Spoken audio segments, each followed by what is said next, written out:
گھر سے بیماریاں کیسے دور کریں؟ سمیہ صاحبہ کراچی سے پوچھتی ہیں میرے 7 بچے ہیں، بچے آئے دن بیمار رہتے ہیں، ایک صحیح ہوا تو دوسرا بیمار ہو گیا، میری طبیعت بھی خراب رہتی ہے، برائے مہربانی کوئی دعا بتا دیں۔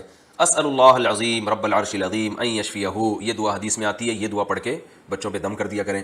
اور جو بچے بار بار بیمار ہو رہے ہیں نا، تو دیکھیں گھر میں کوئی ہوا دھوپ کا انتظام ہے یا نہیں۔ آج کل ایسے تنگ گھر بھی آ رہے ہیں جس میں نہ ہوا ہے نہ دھوپ ہے، تو ایسے گھروں میں بچے بیمار ہوتے ہیں۔ بچے کے لیے دھوپ ہوا بڑوں کے لیے بھی ضروری ہے، بچوں کے لیے زیادہ ضروری ہے، تو دھوپ ہوا اور کھیلنے کا ماحول ہونا چاہیے ان کا، کچھ ایسی جگہ ہو جہاں بچے کھیل سکیں۔ دوسری بات یہ ہے کہ بچوں کو جو مصنوعی چیزیں کھلائی جاتی ہیں آج کل، دکان کی بسکٹ پیسٹریاں، ان سے بھی بچے بیمار ہوتے ہیں۔ یہ ٹاپک ڈاکٹر کا ہے، یہ تو فقہی کوئی مسئلہ نہیں ہے، لیکن اب پوچھ لیا تو ڈاکٹر بھی یہی کہیں گے جو میں کہہ رہا ہوں، ہم نے ڈاکٹروں سے سنی ہے۔ تو بچوں کو آرٹیفیشل چیزوں سے بچائیں، دیسی گھی روٹی وغیرہ کھلایا کریں ان کو، تو آپ دیکھیں انشاءاللہ بچے بیمار نہیں ہوں گے۔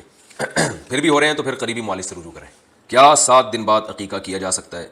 کیا عقیقہ 7ویں دن کرنا ضروری ہے؟ اچھا، بچوں کے بارے میں ایک اور اہم بات یہ ہے کہ رسول اللہ صلی اللہ علیہ وسلم نے فرمایا انسان کو اس کی مال اولاد کی طرف سے اور اپنی ذات کی طرف سے پریشانیاں ملتی ہیں جس کی وجہ سے اللہ اس کے گناہ معاف کرتے ہیں۔ تو بچوں کی بیماریوں پہ زیادہ ٹینشن نہیں لینی چاہیے۔ یہ جو بچے آپ کے بیمار ہوتے ہیں پھر آپ فکر مند ہوتی ہیں، تو اس سے آپ کی خطائیں اللہ معاف کرتا ہے۔ قیامت کے دن یہ سب چیزیں آپ کے درجات کی بلندی کا اور گناہوں کی معافی کا ذریعہ بنیں گی۔ ہر تکلیف پہ انسان کو ثواب ملتا ہے، اور ماں کو بچوں کی تکلیف پہ اضافی اللہ تعالیٰ ثواب دیتے ہیں۔ اس کو زیادہ ٹینشن نہیں لینا چاہیے اس پہ۔